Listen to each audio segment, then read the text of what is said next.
اللهم صل على سيدنا محمد وعلى آل سيدنا محمد وبارك وسلم. ربنا ظلمنا أنفسنا وإن لم تغفر لنا وترحمنا لنكونن من الخاسرين. ربنا لا تزغ قلوبنا بعد إذ هديتنا وهب لنا من لدنك رحمة إنك أنت الوهاب. رب اغفر لي ولوالدي وللمؤمنين يوم يقوم الحساب.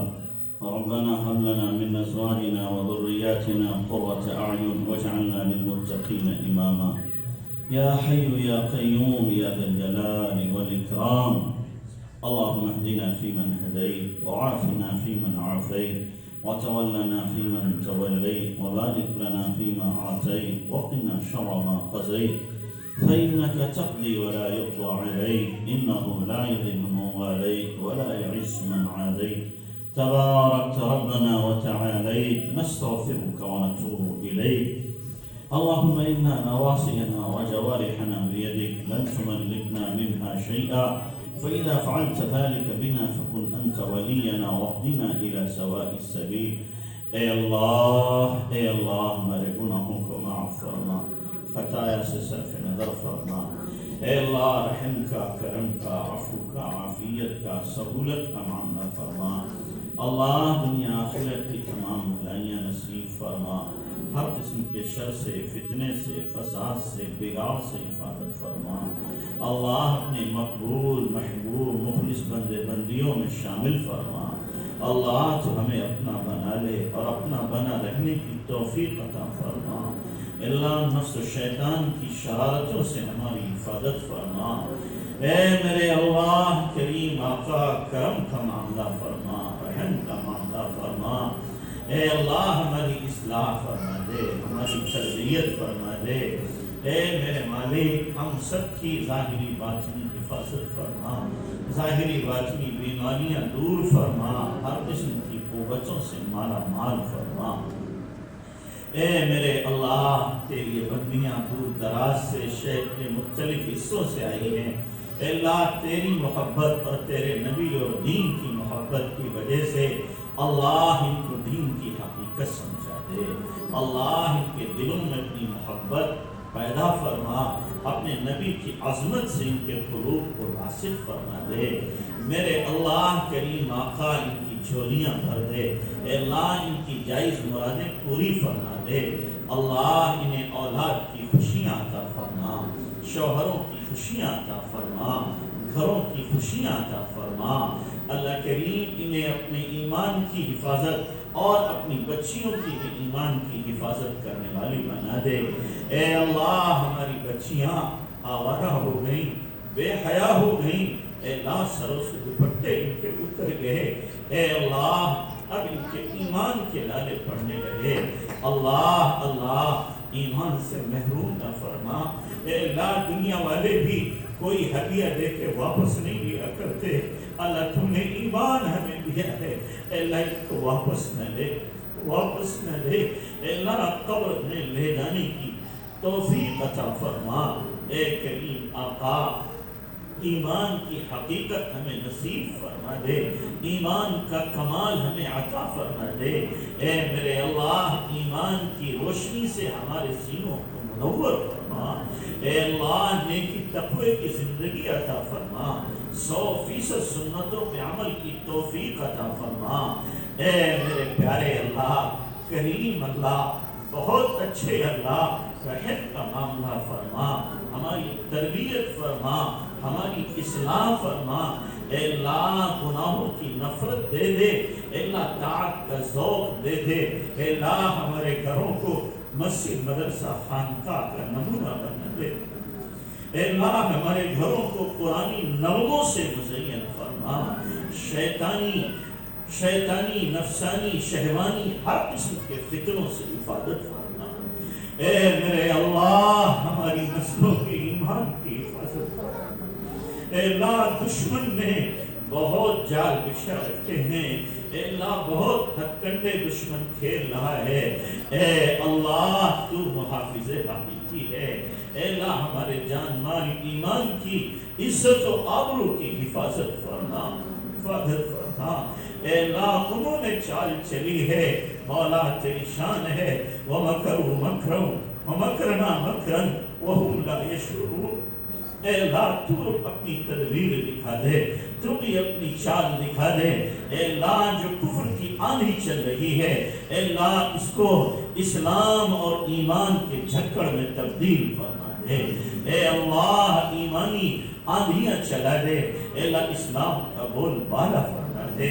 اے میرے اللہ جو اہل ایمان کے ایمان پر شب مارنا چاہتے ہیں, اے اللہ انہیں ایمان کا علم بردار بنا دے. اے اللہ ان کو بھی ایمان دے دے اور وہ بھی ایمان کی محنت کرنے والے بن جائیں. میرے اللہ تیرے لیے کوئی مشکل نہیں.